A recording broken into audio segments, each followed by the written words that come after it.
নমস্কার দর্শক বন্ধুরা, আমি এখন আছি দেবসালা পূর্ব বর্ধমান আমার বোনের বাড়িতে। আর এই বাড়িটি আপনাদেরকে দেখাবো ভেতরের কীরকম ডিজাইন হয়েছে, বা এমনি বাইরে থেকে দেখতেই পারছো সবাই যে এটা পিলার দিয়ে তৈরি করা হয়েছে এবং রংটি খুব সুন্দরভাবে করা হয়েছে। দুপুরবেলার সময় দিদি পালং শাক তুলছে। আর তুলসী মঞ্চটা দেখো, আমাদের বাঙালি ঘরে পুজো আচর্চা সকাল বিকাল সবসময়। দর্শক বন্ধু, এটা হচ্ছে ডাইনিং রুম। প্রথমে যে পার্পল কালারটার মধ্যে সি গ্রিন আর হলুদ রঙের যে কালারটা করা হয়েছে।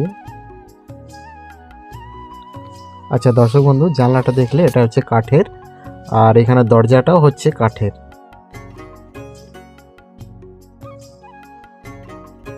আর একটা এটা হচ্ছে ডিজিটাল আয়না বা গ্লাস যেটাই বলো, এটা কিন্তু আমার খুব ভালো লাগলো, একটু নতুনত্ব লাগলো।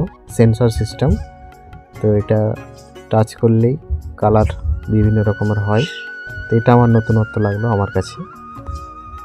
আর বোন কিচেন রুমটা খুলে দিল, ভেতরের পুরো ডিজাইনটা দেখো।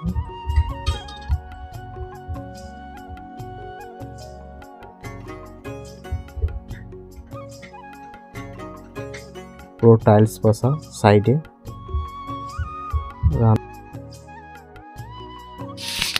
হ্যাঁ, এবার আমরা যাব সেকেন্ড রুমে।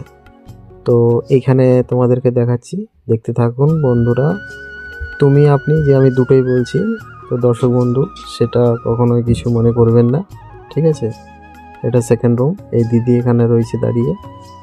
আর আমার একটা জিনিস ভালো যে এই জানলা খুললেই তুমি মানে নেচার ভিউ যেটা পাবে আর কি, গাছপালা, সামনে পুকুর রয়েছে, এটা আমার খুব ভালো লাগে।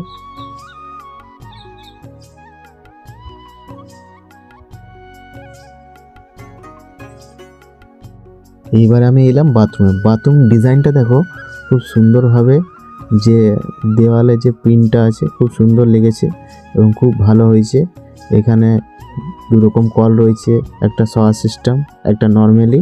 আর এখানে দুটো, একটা পায়খানা চেম্বার এমনি রয়েছে, একটা কোমোড পায়খানা রয়েছে। আর গিজারের সিস্টেমটা করা রয়েছে, এখন পরে লাগানো হবে। আর দেখতে থাকুন, এখানে পাখাটাও রয়েছে, জজ পাখা রয়েছে। আর শাওয়ার সিস্টেম একদম সব কিছু রেডি। আমি যাচ্ছি এবার উপরের তলা দেখে তোমাদেরকে দেখাবো ঠাকুর ঘর। এই হচ্ছে রাধাকৃষ্ণের ছবি দরজায়, এটা হচ্ছে ঠাকুর ঘর। তো অবশ্যই ঠাকুর ঘর আমাদের কাছে